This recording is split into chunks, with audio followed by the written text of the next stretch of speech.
크리스마스 때가 가까우면 세상에는 세 종류의 사람이 생긴대요. 산타크로스를 믿는 사람, 산타크로스를 믿지 않는 사람, 그리고 산타클로스가 되는 사람. 산타를 믿는 사람은 선물을 받고 싶은 사람일 겁니다. 산타를 믿지 않는 사람은 지극히 현실적인 사람이고요.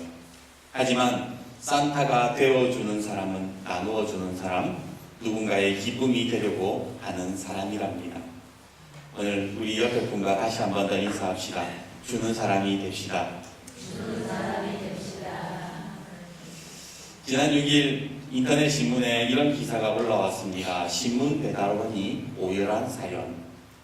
왜 신문 배달원이 오열을 한 것일까요? 옛날에는 많은 집들이 신문을 받았기에 배달부도 많아서 신문 돌리는데 큰 어려움이 없었습니다. 하지만 요즘에는 거의 신문을 받는 집들이 없다 보니까 띄엄띄엄 받는 집들을 찾아다니는 것이 여간 힘든 일이 아니지요. 취업을 준비하다 집안 사정으로 급하게 돈을 벌어야 했던 김모부는 어느 추운 새벽 손을 호호 불어가며 신문을 돌리고 있었습니다. 그런데 오랫동안 신문을 받아보던 집에서 한 80대 할아버지가 나오시더니 그 친구에게 따뜻한 커피와 귤을 건네면서 이렇게 말을 합니다. 아이고, 날씨도 추운데 얼마나 고생이 많노. 어려 보이는데 어쩌다가 이런 일을 시작했어. 할아버지의 그 따뜻한 말 한마디에 그만 김구는 자기도 모르게 돈을 벌어야 했던 사정을 이야기를 하게 되지요. 그렇게 주저리 이야기하다 순간 아이고, 내가 뭐하고 있는 거지? 라는 생각이 듭니다. 어쩌면 그 할아버지는 그냥 인사치레로 그냥 건넨 말이었을 텐데 그것도 모르고 추운 새벽에 어른을 세워놓고 주저리 떠들고 있는 자신의 모습이 한심스럽게 느껴졌던 것이지요. 그런데 가만히 듣고 있던 할아버지가 그러시더래요. 내가 살아보니 포기하지만 않으면 꼭 빚을 볼 날이 있어요. 그러니 몸 건강하고 배달할 때 꼭 차 조심하세요. 그러면서 그 청년을 가만히 안아주더랍니다. 뜻밖의 진심 어린 위로를 받게 된 김구는 돌아오는 길에 갑자기 눈물이 흐릅니다. 오토바이를 세워놓고 한동안 소리 없이 울었습니다. 그리고 그 가슴 따뜻한 사연을 인터넷에 올리면서 사람들에게 알려지게 된 것이지요. 그리고 그 사연 말미에 그는 이렇게 적어 놓았습니다. 그 어르신께 너무 감사드립니다. 세상은 살아볼 만한 것 같아요. 여러분 모두 행복하십시오. 오늘 본문의 말씀은 아합 왕이 다스리던 시기 심각한 위기에 놓여있던 북이스라엘을 배경으로 하고 있습니다. 당시 불안정했던 정세를 안정시키기 위해서 많은 나라들이 정략 결혼을 했는데 북이스라엘도 마찬가지로 페니키아 공주였던 이세벨을 왕비로 맞이하게 되었지요. 하지만 이세벨로 인해서 이스라엘은 점점 혼란스러워지기 시작했습니다. 왜냐하면 그 이세벨 여왕이 바알과 아세라를 이스라엘에 들여와 이스라엘을 타락시켰기 때문이지요. 아니, 타락시킨 것도 모자라 하나님의 선지자들을 죽이기 시작했던 것입니다. 왕비가 그렇다면 왕은 어땠을까요? 그는 하나님을 두려워하지 않았습니다. 그리고 그 속에 탐욕이 가득한 사람이었습니다. 오늘 본문은 아니지만 열왕기상 18장 5절을 보면 이렇게 되어 있습니다. 아합이 오바댜에게 이르되 이 땅의 모든 물 근원과 모든 내로 가자. 혹시 꼴을 얻으리라. 그리하면 말과 노새를 살리리니 짐승이 다 잃지 않게 되리라. 지금 아합이 하는 말이 뭘까요? 지금 이스라엘 백성들은 다 가뭄으로 목말라 죽어가고 있는데 이스라엘 왕이라는 작자가 한다는 소리가 자기 짐승들 마실 물을 찾아야 된다. 내 지금 짐승들 먹여 살려야 된다. 그런 이야기를 하고 있더라는 겁니다. 왕은 탐욕에 미쳐있고 이세벨 여왕은 온 나라에 우상을 퍼뜨리고 선지자를 탄압하고 죽이고 있습니다. 그렇다고 백성들은 온전했을까요? 거의 대부분의 사람들이 하나님을 배교하고 이방인들보다 더 악한 삶을 살아가고 있습니다. 그리고 이런 시대 속에 홀로 고군분투하면서 하나님의 말씀을 증거하던 선지자가 하나 있었지요. 바로 엘리야 선지자였습니다. 우리가 잘 아는 대로 엘리야는 갈멜산에서 바알과 아세라 선지자 850명과 대결을 벌였던 위대한 선지자였습니다. 기도할 때에 제단에서 불이 내려와 번제물뿐만이 아니라 제단의 돌과 흙까지 다 태워버릴 만큼 하나님의 능력을 강하게 선포했던 그런 선지자였지요. 하지만 참 안타까운 사실은 구약을 통틀어서 가장 유능하고 가장 능력 있다고 말하는 그 엘리야도 아무리 노력을 해도 이스라엘을 바꿀 수 없었다라는 겁니다. 한번 생각해 보세요.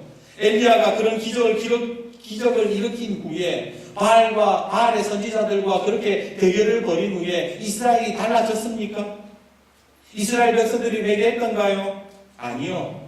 그 사람들은 그냥 구경꾼으로 있었습니다. 이기는 편 우리 편 그러면서 하나님의 신앙으로 돌아갈 생각이 없었던 사람들입니다.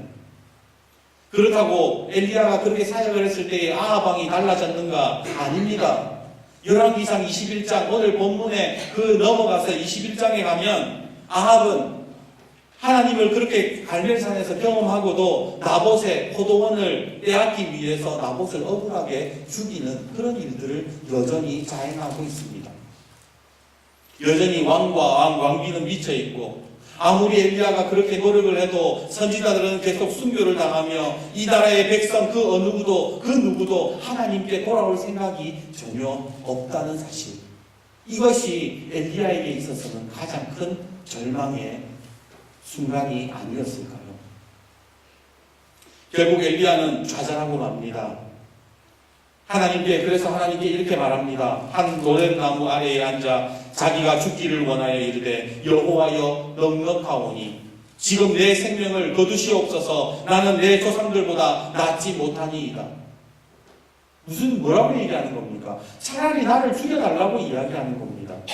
더 이상 못 해먹겠대요. 왜? 아무리 애쓰고 아무리 노력해도 아무것도 바뀌는 게 없으니까요.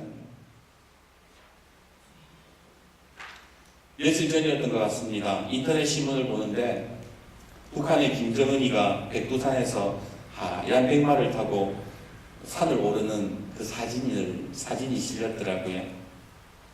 근데 그 뉴스 내용이 뭐냐면 김정은이가 120km 나가는데 말이 버틸 수 있을까? 그 대답은 그 말은 품종이 뛰어나고 비싼 말이라 버틸 수 있다. 이런 내용이었어요. 근데 그 뉴스를 보는데 순간은 화가 확 올라오는 거예요. 아니 지금 죽어가는 북한 주민들이 죽느냐 사느냐 하는 그런 판국에 기자라는 인간이 고작 궁금한 게 저 말이 120km를 버틸 수 있느냐 없느냐 그런 게 궁금한 게 말이나 될 법한 일입니까? 너무 북한에 대해서 미워하지 마십시오. 그들은 아합보다 더 탐욕스럽고 북한 주민의 피를 빨아먹는 거머리 같은 그런 인간들입니다. 언제든지 그들은 수틀리면 미사일도 쏘고 총뿌리를 우리나라에 겨눌 수 있는 것들이에요. 그런 자가 한 백마를 보고 저 말은 얼마짜리일까? 저 말은 무슨 품종일까? 그게 왜 궁금하냐는 겁니다. 그런 거 보고 분노해야 되는 게 정상인 거예요. 그러면 북한은 그렇다 칩시다. 그 인간들은 원래 그런 인간들이니까. 그러면 뭐 미국은 다릅니까? 어떻게 하든지 자기 실속 챙기려고 지금 계속해서 우리나라 건드리고 있잖아요. 정말 그 사람들이 하나님의 마음으로 우리나라를 긍휼히 여기고 도울 거라고 생각합니까? 그 사람들이 뭐 기독교 국가라고 해서 하나님 마음 품고 우리나라 바라보는 줄 아세요? 우리나라 정부도 마찬가지예요. 이리저리 눈치만 보면서 아무것도 못하잖아요. 그리고 지금까지 우리가 이렇게 산 것이 하루 이틀입니까? 그렇다고 해서 또 한국교회는 뭐 이 상황에 대해서 우리가 기도 안 했습니까? 한국교회와 그리스도인들이 북한을 위해서 얼마나 기도했습니까? 하지만 달라진 게 없어요. 늘 하루는 북한과 사이가 좀 좋아진 것 같다가 또 안 좋아졌다가 또 냉랭했다가 또 눈치 봤다가 도대체 분단 이후에 달라진 게 뭐가 있냐 말입니다. 지금 우리가 살아가는 세상도 마찬가지입니다. 아합과 이세벨 같은 인간들이 멀쩡하게 살아있고 우리는 아무리 노력해도 세상은 바뀌는 게 없습니다. 아니, 바뀌어지지가 않습니다. 언젠가 선배 목사님이 그러더군요. 목회를 하다 보면 절망하는 시점이 온다고. 왜 절망하는지 아세요? 아무리 설교해도 아무리 기도해도 바뀌는 것이 없다는 것을 실감하기 때문에 그래요. 아무리 열심히 전도해도 부흥되지 않고 아무리 아껴서 써도 예산이 늘지 않습니다. 기도해도 상황이 나아지는 것 없고 순종해도 별로 달라지는 게 없어요. 뭔가 희망이 보여야지. 뭔가 눈에 보이는 게 있어야 그래도 신앙생활 할 만하고 예수 믿을 만한 거 아닙니까? 과연 우리는 도대체 바뀌지 않는 이 현실 속에서 어떻게 살아가야 하는 걸까요? 예전 숭실대에서 북한 지하교회에 대한 강의를 들은 적이 있습니다. 그때 교수가 이런 이야기를 하더군요. 이제 북한에는 기독교인들이 남아있지 않습니다.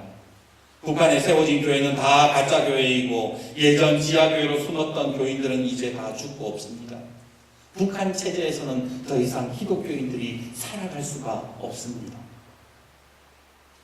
사실 북한의 실상과 체제를 보면 그렇게 생각할 수밖에 없습니다. 북한과 같은 체제에 과연 얼마나 많은 기독교인들이 지금 60년, 70년이 흐른 이 시점에서 얼마나 남아있을까요? 그런데 우연찮게 한 선교사님을 통해서 북한 지하교회 순교자에 관한 소식을 하나 듣게 됩니다. 제가 그 내용을 그냥 읽어드릴게요. 제목, 기독교인 공개 총살 현장. 이름, 리영희. 나이 37세 여자. 일시, 2000년, 옛날 아니에요. 2000년 2월 10일 낮 12시 정각. 장소, 한경북도 무산시 장마당. 방법, 장마당 상점들을 모두 문 닫게 한 후 전 주민이 다 나와서 총살을 목격하도록 미리 알림. 처형 이유, 예수교 신봉, 주체사상 안동. 공산당원들은 심한 고문으로 일어설 수 없이 만신창이가 된 사람을 말뚝에 묶었다. 조준을 명하는 장교가 발사준비라는 소리와 함께 리영희 성도는 장마당 주민들에게 마지막으로 힘을 다해서 외친다. 예수 믿으시오. 그 순간 발사라는 구령에 맞추어 요란한 총성이 울렸다. 머리에 4발, 가슴에 4발, 배에 4발.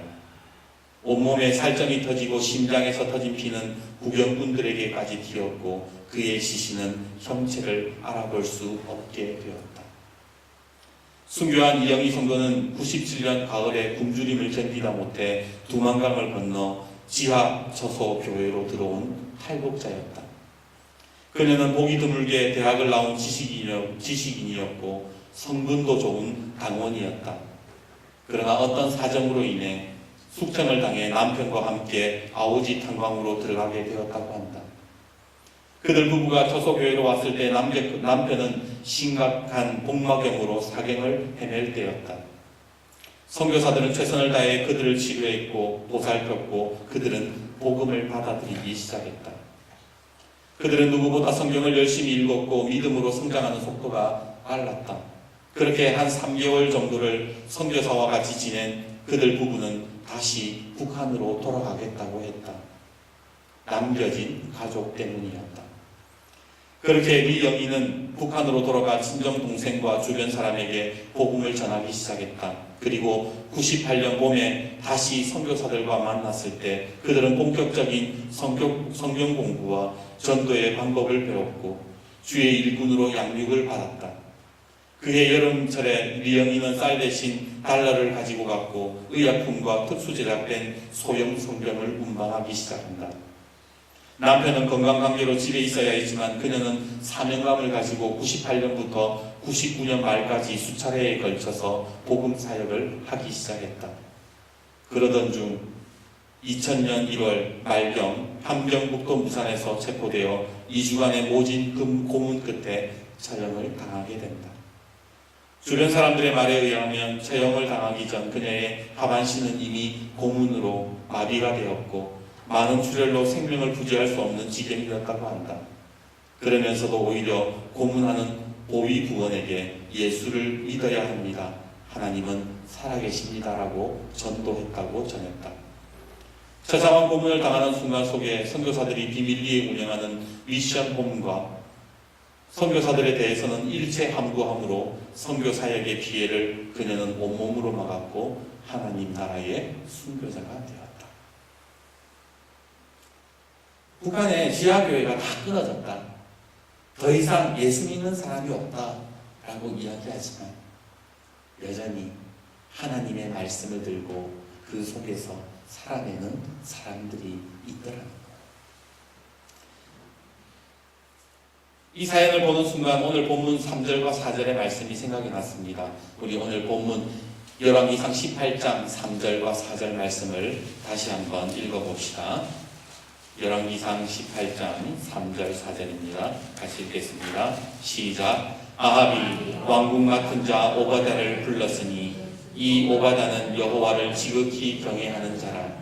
이세벨이 여호와의 선지자들을 멸할 때에 오바다가 선지자 100명을 가지고 50명씩 불에 숨기고 떡과 물을 먹였더라. 아합 왕, 이세벨, 그리고 이스라엘 더 이상 감당이 안 되는 이스라엘의 모습 속에서 누가 남아있었다 그래요? 오바다 같은 사람이 있었다는 거예요. 어두운 시대에도 하나님은 하나님을 경외하는 사람들을 남겨놓으셨다는 겁니다.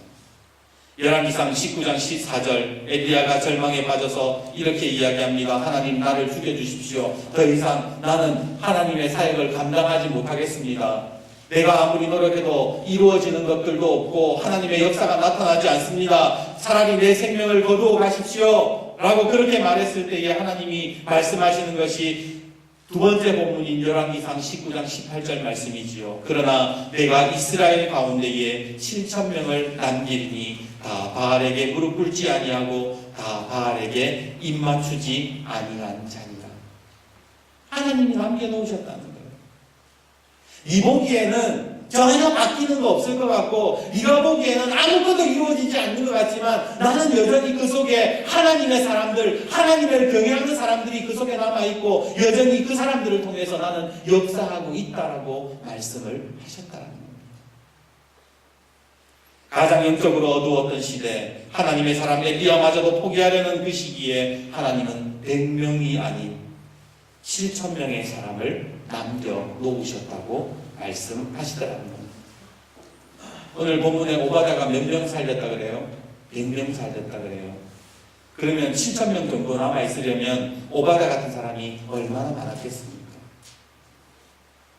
혼자 이스라엘을 감당하려다가 지친 엘리야에게 하나님은 아직 이스라엘에게는 희망이 있다. 여전히 하나님을 경외하며 자기의 자리에서 믿음의 정체성을 가지고 버티면서 하나님 나라를 꿈꾸는 사람이 있다라고 그렇게 말씀해 주셨던 겁니다. 오늘 우리가 살아가면서 뉴스 보면 답이 없어요. 주변에 살아가면서 내가 희망을 가지지 못할 때가 참 많습니다. 속상할 때도 많고 정말로 나라를 보면 답답할 때가 얼마나 많습니까?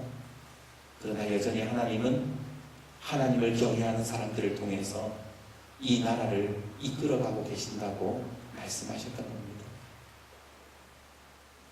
아직도 이데올로기에 갇혀서 서로 잡아먹지 못해 안달인 우리나라, 마치 국민의 생계보다 자기 밥그릇을 챙기는 지도자들을 보고 있노라면 아무런 희망이 보이지 않고 어떻게 기도해야 될지 모르겠고 기도해도 전혀 바뀔 것 같지 않는 세상을 보고 한탄하고 있을 때에 주님은 7,000명의 사람이 있다고 계속해서 우리에게 말씀하십니다. 그러니 너희들은 희망을 가져라. 계속해서 기도하라고 말씀하셨던 겁니다. 말씀을 묵상하면서 이런 의문이 듭니다. 문득 오바다는 하나님을 경외하는 사람이라고 했는데 왜 아합과 이세벨 곁에 있을까? 우리가 지금까지 신앙생활하면서 배운 게 뭐예요? 악한 자들하고는 같이 오만한 자리에 가지 않는 것이 기본이잖아요. 시편 시편 1편 1절에 복 있는 사람은 악인들의 꾀를 따르지 아니하고 죄인들의 길에 서지 아니하고 오만한 자들의 자리에 앉지 아니한다. 그렇게 말씀하잖아요. 데살로니가전서 5장 22절에 악은 어떤 모양이라도 버리라면서요. 그러면 아합과 이세벨 밑에서 신하로 있는 이 오바다는 자기가 싫든 좋든 뭐예요? 죄를 지을 수밖에 없는 상황들이 분명히 찾아올 거란 말입니다. 그런데 왜 떠나지 않고 그 밑에서 하나님의 일들을 하고 있는가? 20세기의 위대한 신학자인 존 스토트는 우리에게 이런 말을 합니다. 예수 믿는 사람, 그리스도인들은 불신자와 근본적으로 달라야 한다. 그렇다고 세상 밖에 있으면 안 된다. 달라야 하지만 세상 밖에 있으면 안 된다는 거예요. 그렇습니다. 우리 신약성경에 보면 변화산에서 예수님의 제자들이 큰 은혜 받고 너무 황홀해가지고 예수님에게 그러잖아요. 초막새 짓고 우리 여기서 삽시다. 그러니까 예수님이 뭐라 그래요? 아니다. 내려가자. 너희들이 살아내야 되는 곳은 이 산이 아니라 바로 이 세상이다. 예수님이 그렇게 말씀하시지 않습니까? 오늘 오바다에게 있어서 왕궁은 하나님을 경외하는, 아니 그가 살아내야 하는 자리였던 겁니다. 그것이 그의 사명이고 소명이라고 확신했기에 그는 아합과 이세벨 밑에서 하나님의 일을 감당하려고 했던 것이죠. 우리가 성경을 보면요, 다니엘을 한번 생각해 봅시다. 그가 끌려가서 포로 생활을 하며 했던 바벨론, 특히 이 바벨론은 온갖 우상 숭배로 더러워져 있는 구조적으로 악한 곳이었는데 그곳에서 다니엘은 평생 자기 자신을 지키면서 살아가지 않습니까? 초대교회의 고린도 성도들이 살던 고린도라는 도시는 음란한 도시였고 우상 숭배가 극에 달했던 도시였습니다. 그래서 시장에 파는 모든 음식들이 다 우상 앞에 제물로 바쳐진 음식들이었어요. 그런 음식들 앞에서 먹니 많이 싸우고 있을 때에 바울이 뭐라고 얘기합니까? 굶어 죽으라고 이야기합니까? 아니요. 다 사서 먹어라. 걱정하지 마라. 먹고 살아내라. 그리스도로인으로 살아내라라고 그렇게 말씀하잖아요. 삭개오는요, 유대 나라 사람들이 혐오하고 비난하는 로마 제국의 앞잡이 세리장이었습니다. 그런 그가 예수님을 만났을 때에 예수님이 삭개오에게 뭐라 그러세요? 야, 너 그 잘못하는 거, 로마 군인들 앞잡이 하는 거, 그 직업 때려치워라. 예수님은 그렇게 말씀하지 않으세요. 그만두라고 하지 않으셨어요. 왜 그러셨습니까? 그것은 바로 우리 그리스도인들이 이 세상에서 해야 될 일들이 있기 때문입니다. 자기 자신을 지켜나가면서 하나님의 말씀으로 세상의 빛과 소금, 세상의 희망으로 살아갈 수 있는 사람들이 되어야 되기 때문에 주님은 그 자리를 떠나지 말고 감당하라고 말씀하셨던 것이지요. 그렇습니다. 오늘 우리가 살아가는 세상은 말할 수 없이 어둡고 악합니다. 그리고 우리는 그 속에서 넘어지기도 하고 좌절하기도 합니다. 그러나 하나님은 말씀하십니다. 그러나 내가 이스라엘 가운데에 7,000명을 남기리니 다 바알에게 무릎을 꿇지 아니하고 다 바알에게 입맞추지 아니한 자니라. 그래서 뉴스를 보고 마음이 답답하시다면 오늘 말씀을 생각해 보십시오. 하나님이 이 나라에 바알에게 무릎 꿇지 않는 7,000명의 사람들을 남겨놓으셨다. 그러니 나도 희망을 가지고 다시 나라를 위해서 기도하고 우리 가정을 위해서 기도해야 되겠구나. 오늘 낙심하지 말고 오히려 내 맡은 자리 속에서 주님의 사명을 잘 감당하시는 저와 여러분이 되기를 주님의 이름으로 축복합니다. 오늘 말씀은 박노해 시인의 시로 말씀을 맺겠습니다. 주보 앞에 보면 제가 시를 올려놨는데요. 제목이 사람만이 희망이다 라는 제목입니다. 제가 읽어드릴게요. 사람만이 희망이다. 박노해. 사람만이 희망이다. 희망찬 사람은 그 자신이 희망이다. 길 찾는 사람은 그 자신이 샛길이다. 참 좋은 사람은 그 자신이 이미 좋은 세상이다. 사람 속에 들어있다. 사람에서 시작된다. 다시 사람만이 희망이다. 오늘 대림절 주일 두 번째 주일을 맞이하는 이 아침, 저는 우리 교회와 우리 성도님들이 주님이 말씀하신 그 7,000명 속에 들어가 있기를 간절히 소망합니다. 내 자신이 희망찬 사람이 되어서 다른 사람에게 희망을 줄 수 있는 사람, 내가 산타가 되어가지고 다른 사람에게 선물도 주고 다른 사람에게 예수 그리스도의 복음을 줄 수 있는 사람. 세상은 더 이상 답이 없다고 얘기하고 세상은 너무나도 어둡다고 얘기하지만 그 속에서 빛과 소금이 되어서 주님의 사명을 감당하는 사람, 그 사람이 바로 대림절 기간에 예수님을 기다리는 사람이 아닐까요? 예수님을 막연하게 기다리는 것이 아닙니다. 바로 우리 삶의 자리에서 살아내면서 예수님을 기다리는 것, 희망이 되는 것, 그것이 바로 대림절의 의미일 것입니다.